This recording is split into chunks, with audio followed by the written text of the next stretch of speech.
नमस्ते प्रणाम। हम संजू आजमगढ़िया आप लोगन के बीच एक कजरी गीत लेके आ रही है। अगर गीत अच्छी लगी तो हम आप लोग के पूरा सुनाई और कमेंट में बतावल जाई और शेयर सपोर्ट करें। आजू जइहा बाजारे खरिहानी पिया लाया मच्छरदानी पिया ना।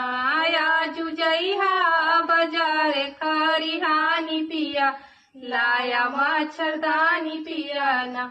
रात गर्मी बड़ी जोर मच्छर कारण सोर। रात गर्मी बड़ी जोर मच्छर कारण सोर। नींद आवे नाही होले परेशानी पिया लादा मच्छरदानी पिया ना। नींद आवे नाही होले परेशानी पिया लादा मच्छरदानी पिया ना। आजू जइहा बाजारे खरिहानी पिया लादा मच्छरदानी